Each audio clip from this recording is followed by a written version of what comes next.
So eto na mga idol, boxing update po tayo ngayon, pero bago tayo magpatuloy, pa-like and subscribe po muna and pahit ng notification bell, napaka-importante niyan. Maraming salamat po.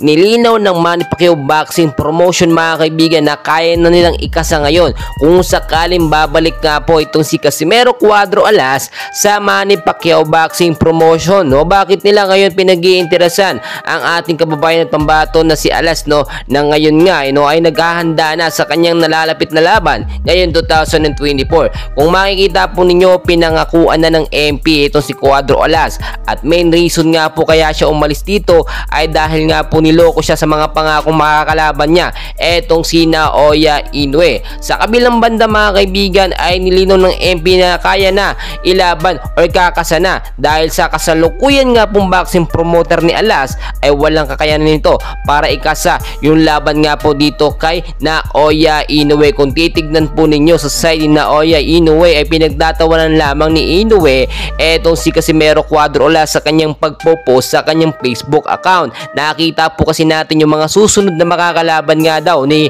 Casimero Cuadro Alas ay mga undefeated na boxer, which is talagang katawa-tawa ito kay Naoya Inoue na laging pinaparinggan ni Casimero Cuadro Alas. Samantalang itong si Inoue nga, nakita naman natin very obvious sa naging interview sa kanya ng ESPN, no, ay hindi man lang niya na-mention ang pangalan nga po ni Casimero. Ang pinapalabas lamang ni Inoue na mahinang boksingero lamang itong si Alas. Kaya naman yung nag-aabang na milyon talaga na offer kay Casimero dito sa MP, no, ay kapag kinagat ito po ni Casimero ay sigurado daw magkakaroon ng laban kontra kay Naoya Inoue. Mga kaibigan, ang number 1 lamang po dito na hindi dapat gawin ni Casimero ay bumalik sa MP. Nag-aabang din ngayon ang kampo ni Casimero ng bagong boxing promoter na kayang maikasa nga po laban dito kay Naoya Inoue. Kung titignan po ninyo mga kaibigan, hinihintay din natin sa nalalapit na Setyembre ang kanyang boksingerong makakalaban, no, ay nain sa ating mga nakuhang update, ang boksingero nga po na kanyang sunusunod na mga kalaban